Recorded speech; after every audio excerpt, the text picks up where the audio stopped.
bienvenue à Metro News. Voici les principaux titres qui seront développés aujourd'hui.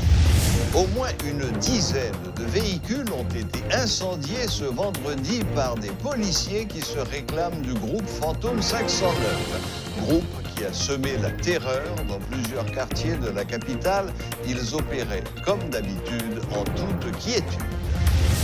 L'ancien président de la Fédération haïtienne de football, Yves Jean-Bart, a été interdit à vie de toute activité liée au football par la justice interne de la FIFA.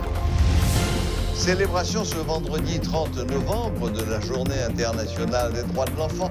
De nombreuses activités ont été organisées par l'Institut du bien-être social et de recherche afin de marquer cette date.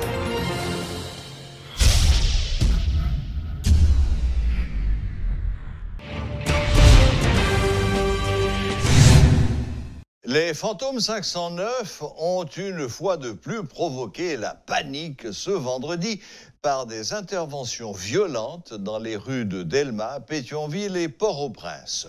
Munis d'armes de gros calibre, un groupe de policiers avec des uniformes de diverses unités, accompagnés de centaines de motards, ont bloqué diverses artères de la région métropolitaine. Les policiers dans les patrouilles ne sont pas intervenus pour empêcher une progression des Fantômes 509. Des véhicules ont été confisqués par ces hommes qui les ont utilisés pour bloquer les axes routiers. Sur leur parcours, les Fantômes 509 ont tiré de nombreux coups de feu. Ils réclamaient au moins 25 000 gourdes de frais mensuels sur leur carte de débit. Rappelons que le Premier ministre Joseph Joute avait annoncé que son gouvernement était prêt à dialoguer avec les membres du groupe Fantôme 509. Il considère que ce groupe est composé de policiers frustrés qui ont formulé des revendications. L'un de nos reporters, Jean-Jules Desaugustes, a parcouru les rues et il est ce soir avec nous sur le plateau pour nous faire un compte-rendu de ce qui s'est passé pendant la journée. Bonsoir, Jean-Jules Desaugustes. Bonsoir, Serge Calan. Bonsoir à toutes et à tous. Alors, où est-ce que ça a été le plus chaud? Et où est-ce que ça a commencé d'abord? Je crois que c'est au bas de la ville que ça a commencé. Les fantômes ont pris les rues aujourd'hui. Donc, ils se sont fait remarquer. Ils ont marqué leur passage aussi. Et parce qu'on recense environ une dizaine de véhicules de l'État et privés qui ont été incendiés également. Une dizaine? Une dizaine. Oh. Une dizaine. Et parce que surtout le parcours, si vous voulez, au début de cette manifestation, de ce mouvement, et les fantômes se sont fait entendre. Et leur revendication est simple. Saluer l'arrivée du nouveau directeur général de la police nationale d'Haïti, M. Léon Charles, d'une part, mais exiger 25 000 gourdes sur la carte de débit et un salaire de 50 000 gourdes. Donc, pour cela, comme nous l'avons dit, et ils se sont fait entendre, ils ont laissé leurs traces là où ils sont passés et faisant des tirs nourris un peu partout à travers les rues de la région métropolitaine de Port-au-Prince, du centre-ville à Delma, de Delma à Pétionville, de Pétionville et au bas de la ville aussi. Les Fantômes 509 étaient de retour dans les routes de la capitale haïtienne aujourd'hui. Oui, mais surtout, si j'ai bien compris, ils étaient accompagnés de centaines de motos. Plusieurs centaines de motocyclistes l'ont accompagné. Il y a plusieurs raisons pour ça, Serge Calan. Il y en avait qui accompagnaient des journalistes, ces motocyclistes-là. Par exemple, nous-mêmes, nous avons suivi les fantômes pour Métropole à moto, par exemple, parce que les véhicules ne pouvaient pas les suivre. D'abord, c'est parce qu'à chaque fois qu'arrivent les fantômes dans un rond-point, dans un carrefour, ils dressent des véhicules sur la chaussée. C'est-à-dire, ils bloquent la route absolument, avec des véhicules. Oui. Absolument, il était difficile pour les autres véhicules de traverser. Donc, eux, ils peuvent traverser. D'ailleurs, eux aussi, ils étaient à moto. Donc, c'est peut-être la première raison. La deuxième raison, il y avait d'autres journalistes, nous l'avons dit. Et puis, il y avait des motards. À chaque fois qu'ils passent dans un carrefour, celui-ci ou celui-là qui est motard, il veut voir ce qui se passe, ce qui va se passer plus tard, également, c'est-à-dire des motards qui les suivaient. Pas forcément tous les gens étaient des fantômes. Nous-mêmes, oui, nous étions aussi à moto. C'était l'occasion d'organiser un petit carnaval improvisé. Improvisé parce que nous étions dans le véhicule de métropole et nous ne pouvions pas continuer la route à force qu'il y avait d'obstacles dressés par les fantômes. Donc, on voulait vivre réellement ce qui se passait, mais pour pouvoir rapporter ça à métropole, il fallait prendre la forme du récipient. Suivre les fantômes, comme les fantômes. Vous avez dit en commençant que une des raisons de cette manifestation, c'était pour saluer l'arrivée du nouveau directeur de la police nationale. Est-ce qu'ils ont expressément dit cela? Parce que beaucoup de gens ont pensé que c'était une manière pour eux de dire au directeur, bon, ok, vous êtes nouveau, mais nous-mêmes, nous l'atout, et il faut compter avec nous. En partie, oui, c'est exactement ça. D'ailleurs, ils l'ont exprimé lors d'une conférence de presse donnée, je dirais, au dénouement du mouvement ou à la fin de ce mouvement. Donc, un fantôme prenant la parole comme un zombie, entre guillemets, donc avec une voix nasale, donc exprimait les revendications, disant vouloir saluer l'arrivée du nouveau directeur général. Même s'il y a un nouveau directeur général, les mots d'ordre, les revendications n'ont pas changé. Donc, racontait ce fantôme qui était au micro de la presse. C'est-à-dire, c'était une manière de dire au nouveau directeur général, Léon Charles, que les fantômes sont encore là. Ils sont encore au cimetière, comme ils l'ont exprimé à travers leurs propos. Donc, si les revendications ne sont pas satisfaites, les fantômes frapperont encore plus fort, ont-ils réitéré lors de ce point de presse. Bon, à part les véhicules incendiés, vous avez dit qu'il y en a eu une dizaine, des véhicules services de l'État et aussi des véhicules privés. Oui. Est-ce qu'il y a eu d'autres dégradations, magasins attaqués ou bien tirs de... Il y a eu des tirs-nourris que nous avons... Tirs-nourris, oui, mais pierre. Les fantômes ne se servent pas de pierre. Pour l'instant, en tout cas, pour peu que nous sachions... Ils ont des armes lourdes, évidemment. Oui, des armes lourdes. Et ils étaient au milieu de la foule avec leurs armes, et à moto pour certains, à pied pour d'autres, dans certains endroits. Et l'ambiance générale était plutôt, quoi, festive? Parce qu'il y a quelques images qui les montraient en train de danser. Enfin, c'était véritablement comme un carnaval. L'ambiance était de différentes, si vous voulez. On pouvait voir ça de différentes manières. Dans certains endroits où passaient les fantômes, il y avait des gens qui applaudissaient. Et il y avait certains endroits, lorsque les fantômes arrivaient, les gens couraient parce que les gens avaient peur. Imaginez-vous que vous soyez sur la route et que vous voyez venir les fantômes. Donc, c'est traumatisant pour certaines personnes. On passait, on regardait les gens dans leur véhicule qui se posent des questions sceptiques, dubitatives. Et on ne sait pas si un fantôme ne va pas venir vous voir, vous dire de descendre de votre véhicule, qu'on prenne ce véhicule, qu'on y mette le feu. C'est-à-dire, tout cela, on se pose des questions. La peur était là, on pouvait lire ça dans le regard des gens, des hommes et des femmes au volant de leur véhicule. Donc, on pouvait lire ce traumatisme, cette peur, cette douleur. Parce qu'on ne sait jamais quand un fantôme peut changer d'avis et peut passer à l'action. Et il peut y avoir des dommages collatéraux quand les fantômes prennent les rues. Et c'est ce qui est arrivé aujourd'hui, certainement. Finalement, tout ça s'est calmé vers quelle heure? Vers 1h, 2h, après la conférence de presse qu'a donné l'un des fantômes, donc le porte-parole, on peut oser le dire comme ça. Et après, il a dit à la prochaine. Donc, à la prochaine veut dire quoi? Peut-être si leurs revendications ne sont pas satisfaites, ils ont dit qu'ils passeront à l'action et leur action sera encore plus forte. Ils frapperont encore plus fort si les autorités ne répondent pas à leurs revendications, à leurs exigences. Les fantômes promettent de frapper encore plus fort. Mais s'il faut que l'on revienne sur, par exemple, une conférence de presse que nous avons ouverte pour Métropole, il y a SPNH 17, qui est le syndicat de la police nationale d'Haïti, qui est fondé un 17 novembre, d'ailleurs, on l'a expliqué, qui a la même revendication, les mêmes revendications que Fantôme 509. Et on arrête là. Très bien. Bon, eh bien, voilà. Ben, bon, pour terminer, encore une fois, tout le monde a été frappé par l'absence de la police. La police était là pourtant. La police était là pourtant. Qui n'est pas du tout intervenue. La police était là et, par exemple, sur l'autoroute de Delma, on voyait des policiers, des points fixes avec des véhicules de la PNH. D'ailleurs, il y a, je crois que c'est après, dans Delma 60, il y a un commissariat, quelque chose comme ça, ou un sous-commissariat. Les gens, les policiers regardaient, curieux comme tout le monde. Spectateurs. Spectateurs, un bon spectateur. Et puis, les fantômes sont arrivés à Pétionville, par exemple, et à l'orée de la place Saint-Pierre. Et ils ont échangé des mots, s'il le faut, parfois des mots musclés, des propos un peu sonnants ou malsonnants, avec certains policiers qui étaient sur poste, donc sur place. Donc, ils ont tenté de se rendre à Pellerin. On ne sait pas pourquoi. Il y a des gens qui disent qu'ils voulaient aller voir le président ou bien se rendre à la résidence présidentielle parce que le président habite à Pellerin 5 pour la résidence officielle du chef de l'État. Mais ils ont rencontré un obstacle, évidemment, arrivé. Donc, au carrefour menant vers Pellerin, donc c'est unique, c'est l'unique endroit où ils ont trouvé un empêchement, un obstacle. Sans cela, ils se rendraient à Pellerin, peut-être pour aller où, on ne sait pas, mais des gens se posent des questions. On devine. Voilà, c'est beau de deviner. Bon, eh bien, écoutez, voilà. merci Jean-Jules, merci de ce compte-rendu. Les réseaux sociaux étaient pleins de messages. Moi, j'en ai reçu au moins une cinquantaine, les uns plus alarmants que les autres. Mais enfin, bon, OK. On sait donc que c'est une première manifestation et qu'il risque donc... Il y en a...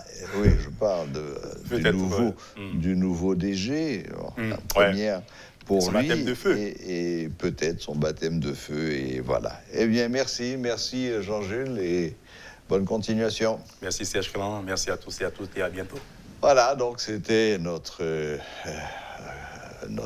reporter maison, Jean-Jules Desaugustes, qui a couvert les grandes manifestations, les grandes manœuvres, pourrait-on dire, des Fantômes 509 aujourd'hui dans différents quartiers de Port-au-Prince.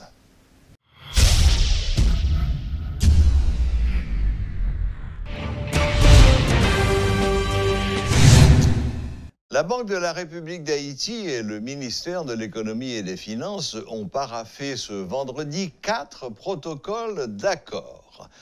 Un portant sur un pacte de gouvernance économique et financière, deux autres relatifs au fonds de garantie pour les petites et moyennes entreprises et au transfert automatique de chèques. Et le dernier portant sur l'accès au crédit bancaire pour le secteur agricole. Par ces documents administratifs, la BRH et la MEF entendent améliorer les conditions des finances publiques et la modernisation des institutions étatiques, selon le gouverneur Jean Baden-Dubois et le ministre Michel Patrick Boisvert. Suivez ce reportage de Rodolphe Pierre-Louis. Suite à plusieurs rencontres portant sur les dépenses publiques, le secteur agricole et les chèques des employés de l'État, la Banque centrale et le ministère de l'Économie et des Finances ont adopté de nouvelles dispositions. À travers des protocoles d'accord, les deux institutions entendent donner des réponses adéquates à différents problèmes qui perdurent depuis des lustres.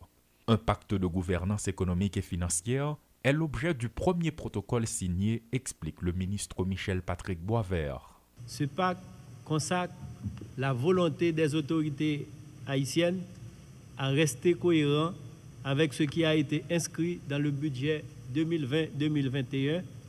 Dans le budget 2020-2021, les autorités budgétaires et monétaires se sont entendues sur un niveau de financement Banque centrale de 39,7 milliards de gouttes pour l'exercice 2020-2021. Donc on va travailler à rester dans les limites du financement inscrit dans le budget. Le deuxième protocole paraphé par le ministère des Finances et le Fonds de développement industriel concerne la création de fonds de garantie partielle destinés au secteur agricole.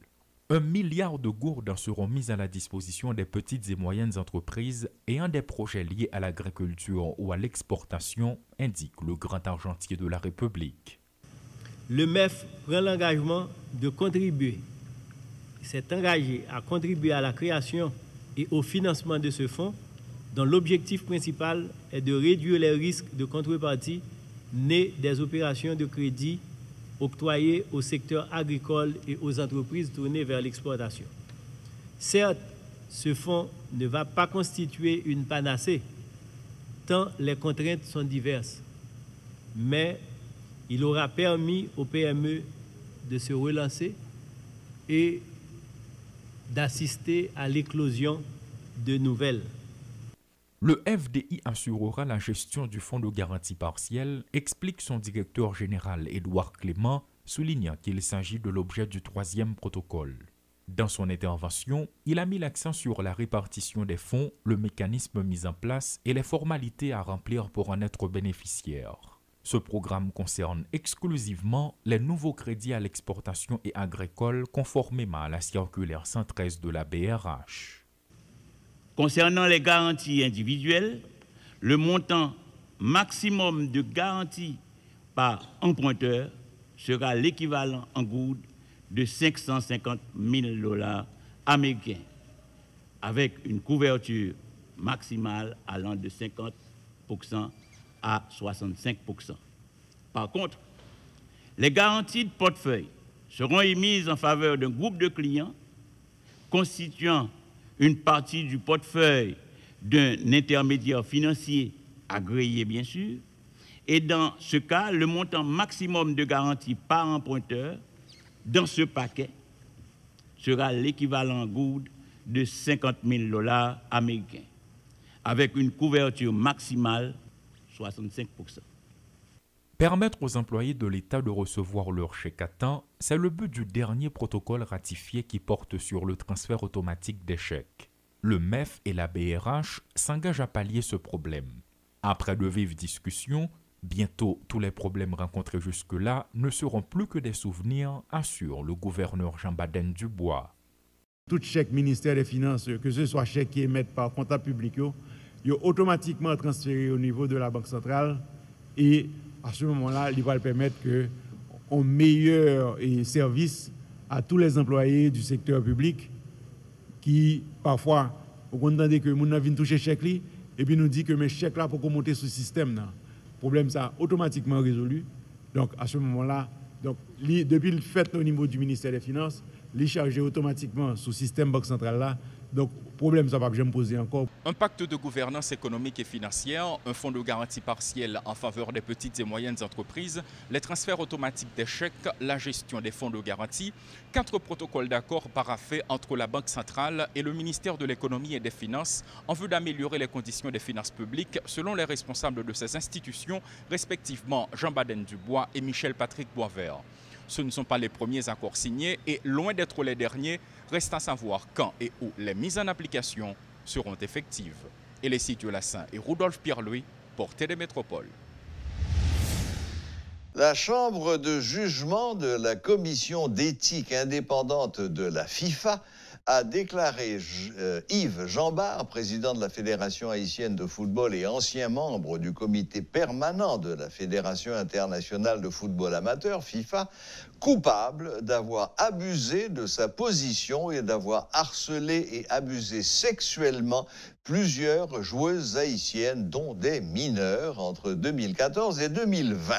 L'ancien dirigeant est donc interdit à vie de toute activité liée au football, administrative, sportive ou autre, au niveau national et international. En outre, une amende d'un montant de 1 million de francs suisses lui est infligée, lit-on dans la note de procédure rendue publique ce vendredi. La procédure est toujours pendante concernant d'autres officiels de la Fédération haïtienne de football, a précisé la FIFA. Ce verdict est rendu au lendemain de la publication d'une note par Yves Jambard dans laquelle il affirmait avoir été blanchi par la justice haïtienne suite à une ordonnance rendue par le juge d'instruction Emilio Aximé. L'Institut du bien-être social et de recherche a célébré ce vendredi 20 novembre la journée internationale des droits de l'enfant.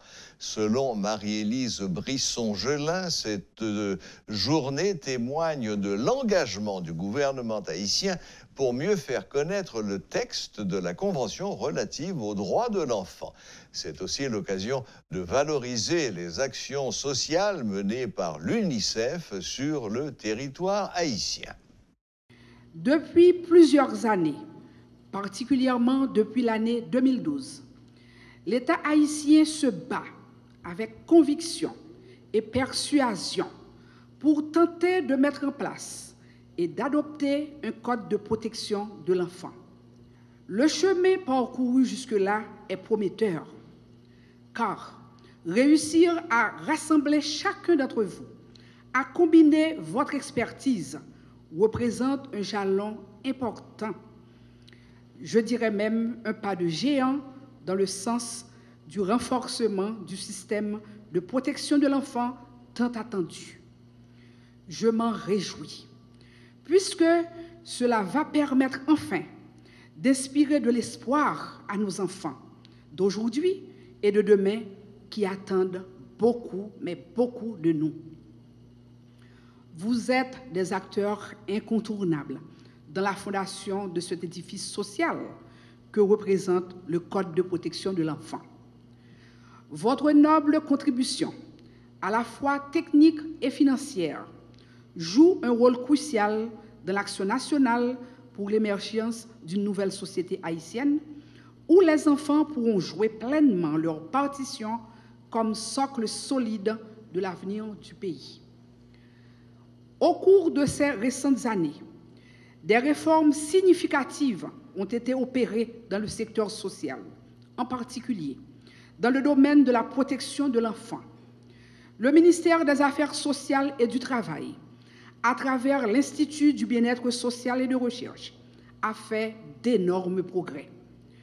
L'adoption en Conseil des ministres et la publication par l'État haïtien de l'arrêté du 12 juin 2020 de la politique nationale de promotion et de protection sociale, PNPPS, est un atout important dans le sens du renforcement des droits de l'enfant.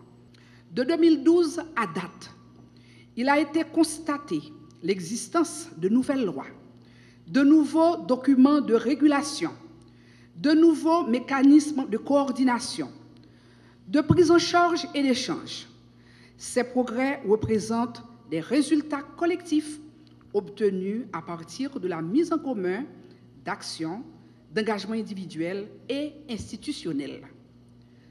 Toutefois, malgré les avancées constatées, le MAST et l'IBERST restent conscients des grands défis qui l'attendent et des actions qui lui restent encore à mener dans le domaine de l'enfance. Le MAST et l'IBERST plaident pour un partenariat plus cohérent et plus harmonieux qui regroupe tous les acteurs du secteur à la poursuite d'un seul et même objectif qui n'en est autre que garantir le bien-être social de l'enfant haïtien. Aujourd'hui est la journée internationale des droits de l'enfant. À cette occasion, nous recevons à Metro News, mais en visioconférence, malheureusement, Madame Fedora Pierre-Louis, qui est directrice de l'engagement public à la World Vision. Bonsoir, Madame Pierre-Louis. Bonsoir, bonsoir, Monsieur Serge, et merci de nous recevoir. C'est un plaisir. Bon, on va commencer par le commencement, si vous le voulez bien. Est-ce que vous pouvez, en 2 mots, nous dire c'est quoi World Vision? Très bien, donc World Vision est une organisation humanitaire chrétienne qui œuvre dans le développement communautaire durable et nous avons aussi des efforts de plaidoyer et nous travaillons aussi dans la réponse humanitaire en cas de crise d'urgence. D'accord. Et vous êtes en Haïti depuis longtemps? Nous travaillons déjà depuis plus de 40 ans et nous sommes au plateau central, à la Gonave, au nord et au nord-est, principalement. Plus de 40 ans? Ah, mais vous n'y étiez pas au début. Non. Bon, alors, et où en est la situation des droits de l'enfant en Haïti? J'imagine que c'est assez dramatique, non? Très bien. Donc aujourd'hui, on fête les 31 ans de la Convention internationale des droits de l'enfant et les conditions de vie des enfants en Haïti a évolué, mais le cadre légal, pas tellement. Donc le respect aux droits des enfants n'est pas une observation concrète, je dirais. Donc, c'est le texte le plus ratifié au monde, mais le moins respecté également. Donc, ceci dit, il est important, quand nous parlons du respect des droits de l'enfant, de vraiment voir les avancées, les reculs, mais surtout ce qui nous empêche d'avancer. Question d'activer le processus de réparation et de faire respecter dans son ensemble les droits de l'enfant. Donc, si, par exemple, on veut parler d'effectivité des droits de l'enfant en Haïti, il reste encore beaucoup de travail à accomplir. Oui, nous sommes, la Convention a 31 ans, et si nous voulons faire un petit zoom sur l'article 31 seulement de cette Convention, qui parle du droit au repos et au loisir des enfants, le droit de jouer, le droit de se reposer, on sait qu'en Haïti, cette question d'enfants vivant en domesticité, par exemple, est extrêmement grave. On a sur papier près de 250 000 enfants qui vivent en situation de domesticité. Et nous savons que leurs droits ne sont pas respectés. Vous parlez de ce qu'on appelle les restes avec. Nous survolons encore les autres écarts liés à la protection des enfants. On sait que, par exemple, le châtiment corporel, bien que qu'on ait une loi interdisant le châtiment corporel, on sait que c'est une pratique très utilisé pour discipliner les enfants et à la maison et à l'école. Donc encore, c'est un autre recul, c'est un autre écart. Nous savons qu'il y a des populations infantiles, par exemple les enfants qui sont handicapés, qui ne sont pas tout à fait inclus dans le système éducatif, ou bien qui ne sont pas tout à fait protégés comme il le faudrait. Donc ça, c'est encore un autre écart et une autre lacune à adresser aujourd'hui, principalement. Pas seulement question de sensibiliser sur ces lacunes, mais question d'influencer les décideurs ou bien encore de les inciter à agir sur les lacunes que nous connaissons à niveau national. Au point de vue, disons, gouvernemental, ce droit des enfants dépend directement de quel ministère ? Quel est votre ministère de tutelle, en fait ? Les enfants dépend de tout le monde. C'est une responsabilité individuelle de chaque adulte. Et ça sort de l'individu pour arriver à l'État, ou bien même l'inverse, de l'État à l'individu. Donc, nous sommes tous garants des droits de l'enfant. Donc, il nous revient à nous de faire ce qu'on peut pour les respecter. Donc, c'est extrêmement important à niveau gouvernemental du président, à niveau gouvernemental de la première dame, à niveau gouvernemental du ministre des Affaires sociales, du ministre de l'Éducation, même à niveau du ministre de la Santé ou bien des Finances, c'est extrêmement important d'avoir une approche de développement de feuilles de route qui priorise les enfants. Et donc, si on descend un petit peu l'échelon, c'est extrêmement important aussi à niveau structurel pour les écoles, pour les églises, pour les communautés, de faire en sorte de respecter ces droits et de faire en sorte qu'on mobilise et qu'on agisse en faveur des enfants. Donc, c'est vraiment une responsabilité nationale quand on parle de protection de l'enfant.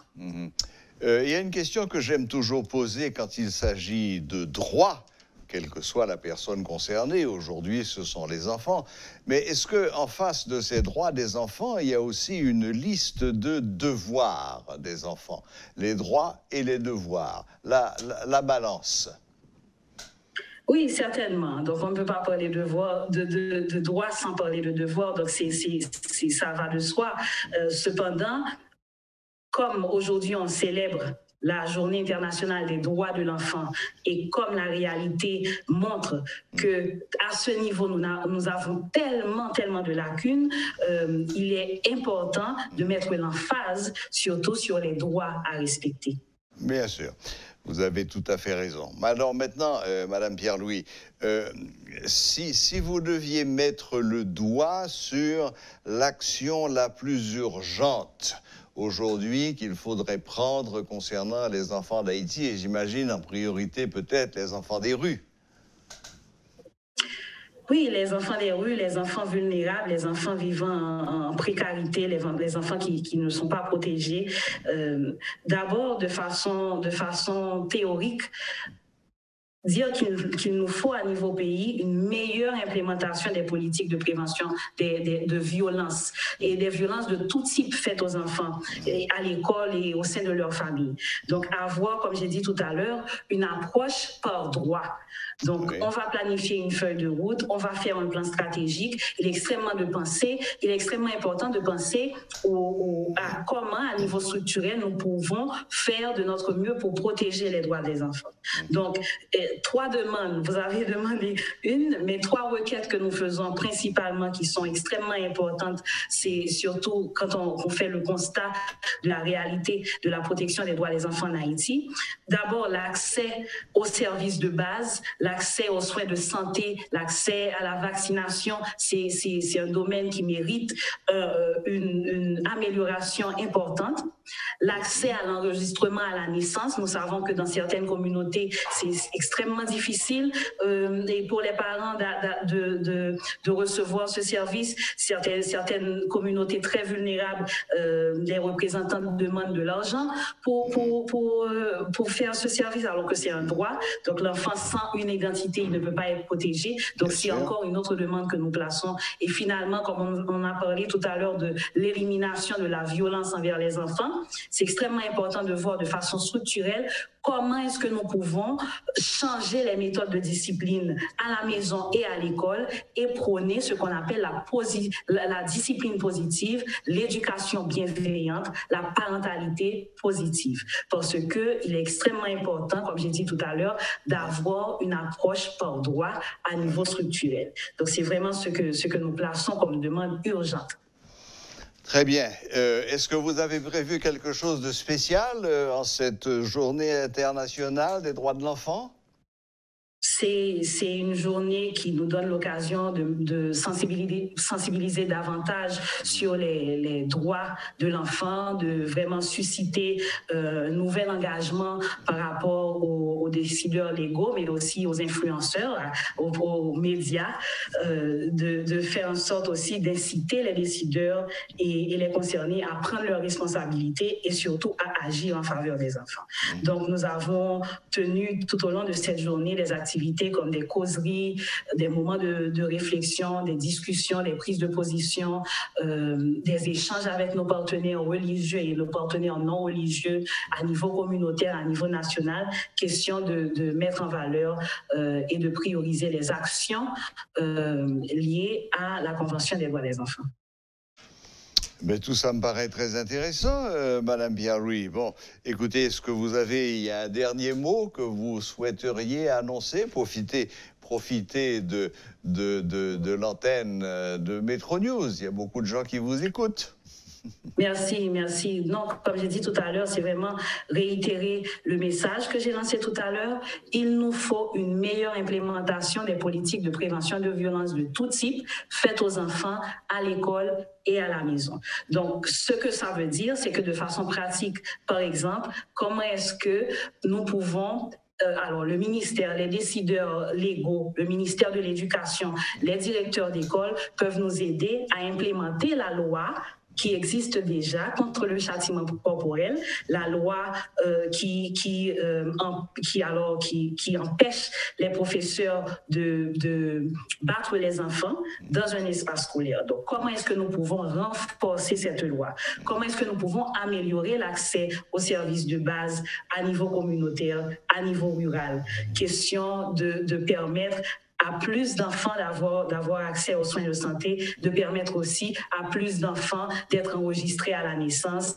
Donc, c'est là le dernier message que je veux lancer au nom de World Vision Haïti. Donc, ce sont les 3 points que vous avez, les 3 requêtes que vous aviez citées plus tôt, l'accès aux services de base, santé, vaccination, l'accès à l'enregistrement, évidemment, sans identité, on n'existe pas.